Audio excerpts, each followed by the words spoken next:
Hi నమస్తే welcome to Myra media నేను మీ కేవీఆర్ ఆంధ్రప్రదేశ్ రాజకీయాల్లో మరొక కీలక ఎపిసోడ్ ముందుకు వచ్చింది ఇది ఒక బిగ్ బ్రేకింగ్ న్యూస్ అన్నమాట ఏపీసీఐడి చంద్రబాబు మీద మరో ఛార్జ్ షీట్ ఫైల్ చేసింది అదేంటంటే అమరావతి అసైన్డ్ భూముల కుంభకోణంలో నిజాలు నిర్ధారించిన ఏపీసీఐడి మరో ఛార్జ్ షీట్ దాఖలు చేసింది ఈ నేపథ్యంలో పొత్తుల తర్వాత చంద్రబాబుకు ఒక పెద్ద ట్విస్ట్ అన్నమాట ఈ ఛార్జ్ షీట్ మీద కనుక ఎంక్వైరీ కనుక జరిగితే ఆల్రెడీ అక్రమాలు ప్రూవ్ అయినాయని చెప్పి సిఐడి ఛార్జ్ షీట్ వేసిన నేపథ్యంలో చంద్రబాబుకు మరోసారి జైలు జీవితం తప్పదా అన్న చర్చ పెద్ద ఎత్తున జరుగుతుంది ఆ కేసుకు సంబంధించిన డీటెయిల్స్ ఏందో ఒకసారి చదివే ప్రయత్నం చేద్దాం ఆంధ్రప్రదేశ్ సిఐడి చంద్రబాబుపై ఛార్జ్ షీట్ దాఖలు చేసింది అసైన్డ్ భూముల కుంభకోణంలో చంద్రబాబుపై ఛార్జ్ షీట్ దాఖలు చేసినట్లు సోమవారం వెల్లడించింది 4,400 కోట్ల అసైన్డ్ భూముల కుంభకోణం జరిగినట్టు సిఐడి నిర్ధారించింది చంద్రబాబు అసైన్డ్ భూముల స్కామ్లో ప్రధాన ముద్దాయి చంద్రబాబుతో పాటు మాజీ మంత్రి నారాయణ ముద్దాయిగా ఛార్జ్ షీట్లో సిఐడి పేర్కొంది 1,100 ఎకరాల అసైన్డ్ భూముల కుంభకోణం జరిగినట్టు సిఐడి తెలిపింది మొత్తం 1,100 ఎకరాలకు సంబంధించిన అసైన్డ్ భూముల కుంభకోణం అన్నమాట ఇది అమరావతి రాజధానిలో భారీ భూదోపిడీ క్యాపిటల్ సిటీ ప్లాన్తో చంద్రబాబు అండ్ కో భూదోపిడీకి పాల్పడినట్లు సిఐడి నిర్ధారించింది చంద్రబాబు ఆయన బినామీలో అసైన్డ్ భూములు కాజేసినట్టు సిఐడి గుర్తించింది రికార్డులను ట్యాంపరింగ్ చేసి అసైన్డ్ భూముల స్కామ్ చేసినట్టు సిఐడి నిర్ధారణ చేసింది చంద్రబాబు నారాయణతో పాటు మాజీ తహసీల్దార్ Sudheer Babu Ramakrishna housing limited MD Anjani Kumar ముద్దాయిలుగా సిఐడి ఛార్జ్ షీట్ దాఖలు చేసింది సో మనం గతంలోనే రియల్ రాజధాని ఫైల్స్ అనే ఒక స్టోరీ కూడా సిరీస్ కూడా నడిపినాం పెత్తందారు ఒకే ఒక్కటి దుర్బుద్ధి పెత్తందారులకు రాజబాట పేదలకు ముళ్ళబాట అమరావతికి సంబంధించిన డీటెయిల్డ్ స్టోరీ అనమాట రేణుక పోతినేని రాసిన మ్యాగజైన్ అనమాట ఇది దీనికి సంబంధించి చాలా స్టోరీస్ కథలుగా చెప్పుకోవచ్చు సో అమరావతి అనే ఒక భ్రమరావతిని సృష్టించి కొన్ని వేల ఎకరాల వేల కోట్ల లక్షల కోట్ల ఆర్థిక కుంభకోణానికి తెరదీసిండు చంద్రబాబు దాని కాస్ట్ ఇంచుమించు 6.5 లక్షల కోట్లు అని చెప్పి ఈ మ్యాగజైన్ సాక్షిగా చెప్పారు అనమాట శివరామకృష్ణన్ కమిటీ చెప్పిన సలహాలు సూచనలు కేంద్ర ప్రభుత్వ సిఫార్సులు ఇవేవి పట్టించుకోకుండా కేవలం మన కులపోళ్లకు మన కమ్మ జాతికి మన కమ్మ మీడియాకు మేలు చేసేలాగా ఎట్లా చంద్రబాబు ఈ భూదోపిడికి తెగబడ్డాడో ఈ మ్యాగజైన్ నిరూపించింది అనమాట సో ఇందులో ఉంటుంది అన్నట్టు ఇదిగో అసైన్డ్ భూములు హాంఫర్డ్ దోపిడీ విలువ 50,000 కోట్లు ఓన్లీ అంటే అసైన్డ్ భూములకు సంబంధించి మొత్తం సిఆర్డిఏ పరిధిలో 50,000 ఎకరాల ల్యాండ్ పూలింగ్ ఏదైతే ఉందో దీని మొత్తం కాస్ట్ 6.5 లక్షల కోట్లని ఒక అంచనా ఇందులో అసైన్డ్ భూములకు సంబంధించి ఇదే అనమాట లెక్క ఓవైపు ప్రభుత్వం భూ సమీకరణ చేస్తుంటే అధికార పార్టీ నేతలు రాజధాని ప్రాంతంలోని దళిత రైతులు లంక భూములు అసైన్డ్ భూములపై కన్నేశారు అసైన్డ్ భూములకు ఎలాంటి పరిహారం ఇవ్వకుండా ప్రభుత్వం లాక్కుంటుందని ఊరూరా ప్రచారం చేయించారు ఆందోళన చెందిన రైతులు స్పష్టత కోసం రెవెన్యూ అధికారులు టీడీపీ నేతలను సంప్రదించగా వారు సైతం భూములు వెనక్కి తీసుకునే హక్కు ప్రభుత్వానికి ఉందని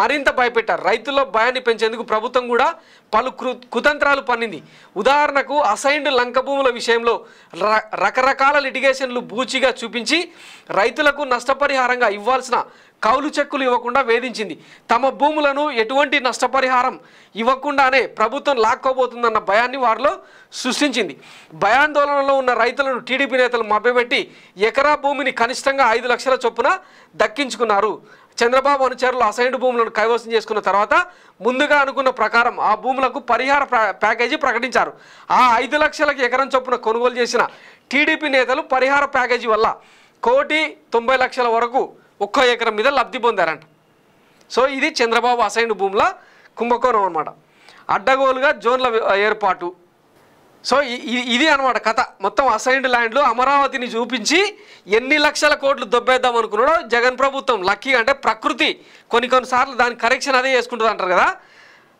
మన జగన్మోహన్ రెడ్డి అధికారంలోకి వచ్చిన తర్వాత ఈయన భూదోపిడి భూదాహం మన కమ్మజాతి ప్రయోజనాలన్నీ ఒక్కొక్కటిగా వెలుగు చూసినాయి అనమాట అందులో భాగంగా ఇప్పుడు కొత్త కేసు ఏంటంటే ఈ అసైన్డ్ భూముల కుంభకోణంలో చంద్రబాబును A1గా పెట్టి సాక్ష్యాలను నిజానిజాలను ఫైనల్ చేసి ఛార్జ్ షీట్ వేసిందండి దీని మీద రేపో మాపో ఇక కేసు కూడా ఫైల్ అవుతుంది మళ్ళీ ఒకసారి జైలుకి వెళ్ళాల్సిన పరిస్థితి ఒకవైపు పొత్తుల పేరుతో ఢిల్లీలో నాటకాలు ఆడుతా రాష్ట్రంలోనేమో జగన్ రెడ్డిని గద్దె దింపుతామని చెప్పి సవాళ్ళు చేస్తా ఏం చేయాలనో అర్థం కాని పరిస్థితి అనమాట ఇంకొక వైపు మొన్నటికి మొన్న ఇంకొక కేసు బిల్లిరావు అని ఐఎంజీ భారత్కు తెలంగాణలో 20 ఏళ్ల కింద ఇప్పుడు కాదు ఆయన 2003లో ఆపద్ధర్మ ముఖ్యమంత్రిగా ఉన్న టైంలో 4 రోజుల కింద పుట్టిన కంపెనీకి 850 ఎకరాల స్థలాన్ని రాసిచ్చిన భూభాగవతం మొన్ననే తెలంగాణ హైకోర్టు ఎండగట్టింది.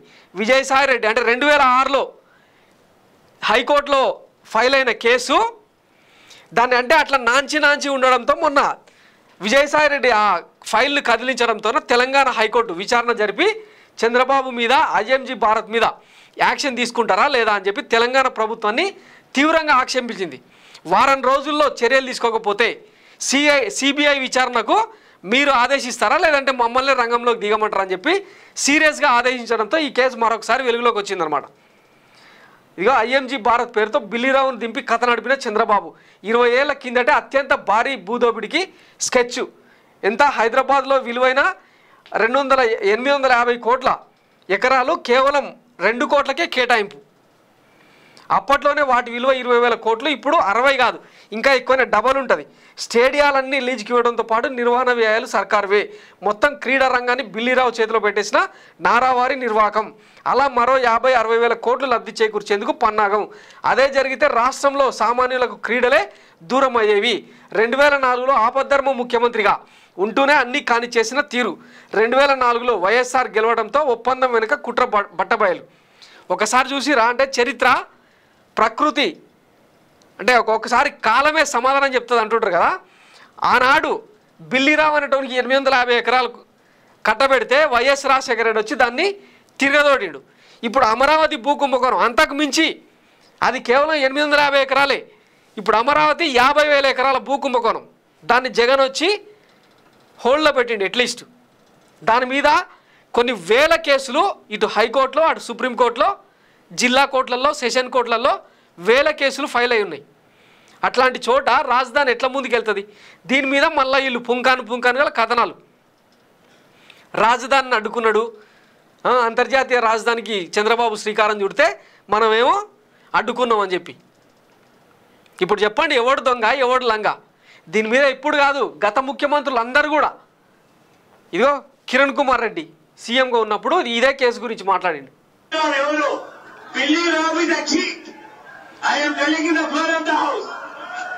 ఆయన marks list IIT mark list forgery చేసి ఆయన ఐఐటి సర్టిఫికెట్స్ ని విత్డ్రా చేసిన వ్యక్తికి ఒకడేమో చీటు, ఒకడేమో క్రిమినల్, వాళ్ళకి మీరు ఇచ్చేది ల్యాండ్. ఏదైనా కొంచెం తెలిసి మాట్లాడాలండి. What is this? ఎందుకు కలుస్తావో నీకేం తెలుసు? బిల్లీరావుకు ఇన్ఫోసిస్ కి మీరు కంపారిజన్. బిల్లీరావు ఎవరు? Billirao is a cheat. I am telling in the floor of the house.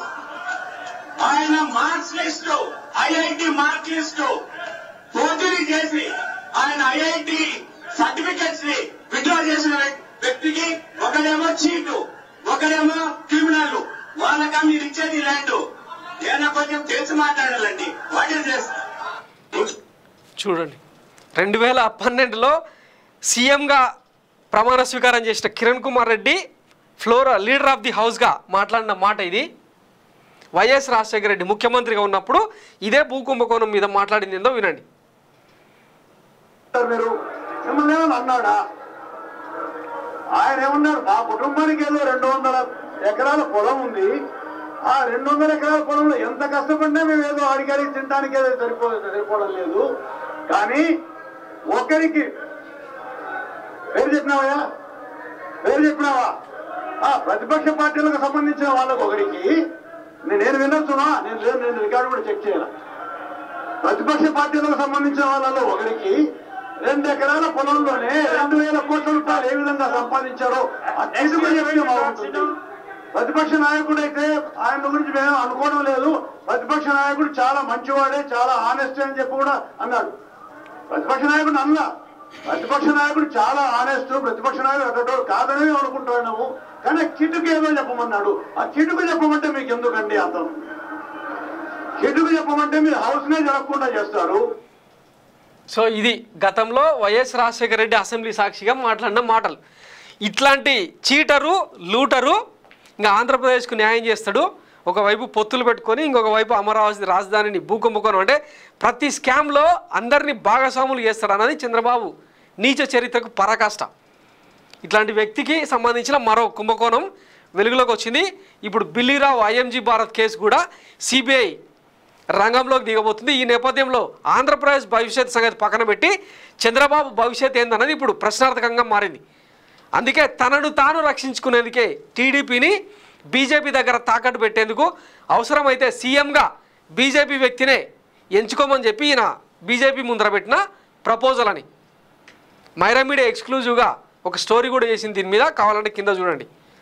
So ఇది చంద్రబాబు మీద తాజాగా నమోదైన కొత్త ఛార్జ్ షీటు అమరావతి అసైన్డ్ భూముల కుంభకోణానికి సంబంధించి. దీనికి సంబంధించిన విచారణ మరి ఎప్పుడు స్టార్ట్ అవుతుందో, ఎప్పుడు అంటే ఈయన మీద దీనికి సంబంధించి ఈయన మీద మరి పనిష్మెంట్ ఛార్జెస్ ఎప్పుడు ప్రూవ్ అవుతాయి అన్నది చూడాలి. Thanks for watching Myra media. నేను మీ కేవీఆర్. Thank you.